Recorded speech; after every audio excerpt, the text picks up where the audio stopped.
Hey guys, what's going on? It's Matt Winning at winningstrength.com, and today we're going to talk about this trophy on Trophy Tuesday.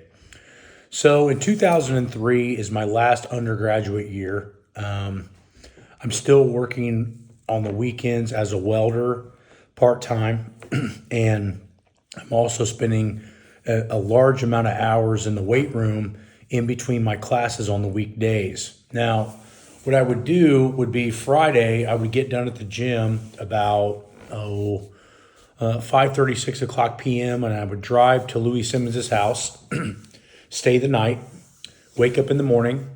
We would start to train about 8 o'clock. We'd be done about 9:30, 10 o'clock. Then I would drive home, get home about 1, start my shift at 1:30, and then work until about 9 o'clock. This was a very difficult amount of time spent to be able to achieve these certain goals. So in 2003, the time of this trophy, I broke the American record in the squat and the total in the usapl drug-free.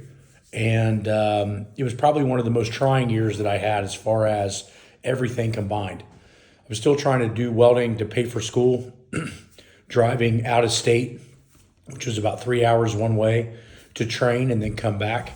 And then also trying to juggle schooling, in which I got on in 2003 somewhere around a 3.7 GPA, which locked me into a master's program. But in 2003, early 2003, I didn't know if I would get into the master's program, so I really had to bust my ass and get really, really good grades in order to be able to at least be looked at as far as a master's student.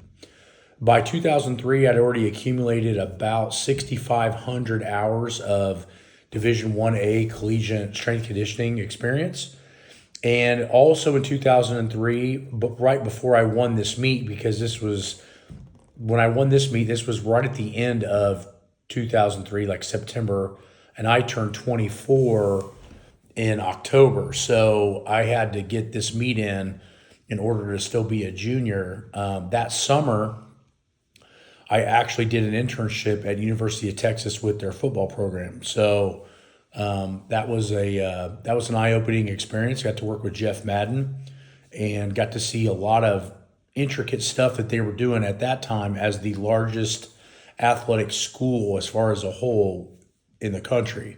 So I think their budget in '03 was somewhere around 58 million for just athletics alone. So Texas was top 2 or 3 in the country in football, and they were also some of the top sports as far as soccer, volleyball, etc.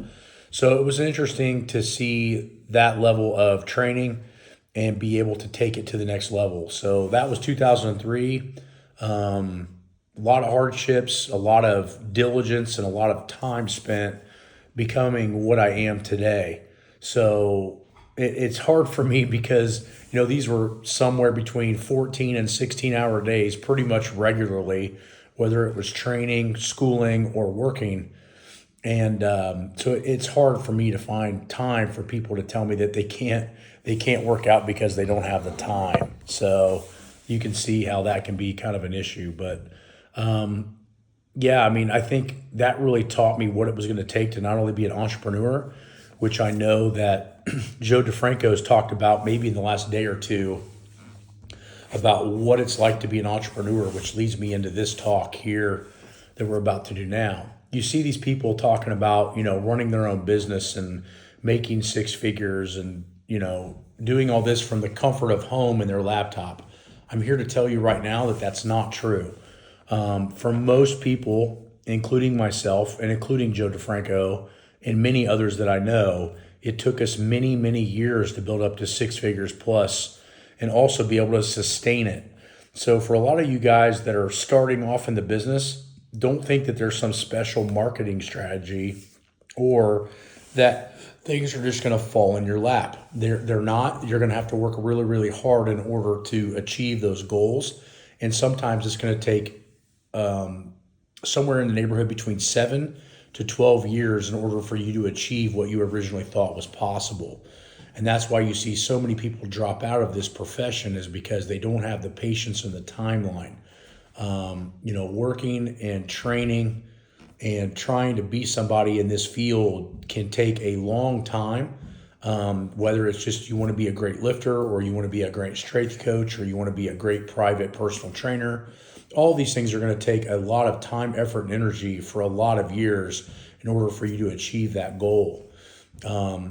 I graduated from my master's in 2005, and I didn't really start making any real money till almost 2012. And since that point, the business has grown each year into what it is today.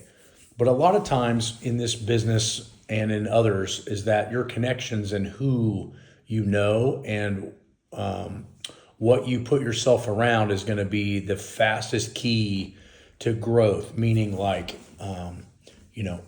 if you are around good people that want to work really hard, i.e., I'll give you an example. I just had my entire media team just got fired about 3 weeks ago.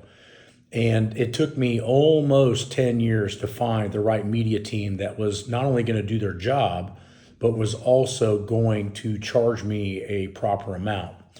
This sometimes can be massive bumps in the road, and if your overhead is too high, it can end up crashing your business. Unfortunately, most people have to make mistakes before they actually progress, and mine was one of those things with the internet stuff. So finding the right people is also another big component to getting really good in this field, because we can't be experts at everything. My big knowledge base is based in periodization, strength training, things like that. I'm not a huge guy as far as knowing how the intricacies work on IT. Not a massive guy in understanding everything about filming, and those are pieces that you're going to need to have to be able to do really well.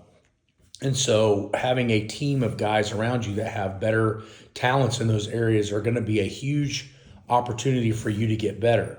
But again, my website sales and stuff like that didn't start to increase until about 2016, which I'd already been working in the field for 11 years straight. So don't get impatient. Try to make the right decisions. If you have contracts to sign, make sure that they're looked over by a legal representative so that you're not doing anything that's incorrect. I was very fortunate that I never signed anything that was bad that I had to either buy myself out of or, have to get out of as far as like contracts are concerned. But I have seen people make those mistakes before. So that's a huge area of concern that I say for most people today, you need to be very careful with. So hopefully this has been a educational setting, as well as showing you guys some of the trophies that I have achieved. I can't believe this is 21 years old. This trophy, some of the trophies I have are almost 30 years old, and it's unbelievable how fast that time goes. But I'm fortunate that I use that time to be able to keep progressing myself and helping others to get better. We hope that we can help you guys at winningstrength.com. I'd love to see more of you guys on online coaching so we can really dial in what your issues are and what your equipment is and things of those nature. So talk to you guys soon, and take it easy, and I'll see you guys on Instagram at Winning Strong. We'll be doing a live like treadmill Thursday. I do that in the morning while I'm walking because it seems to make the 25 or so minutes go by a lot faster. So talk to you guys soon.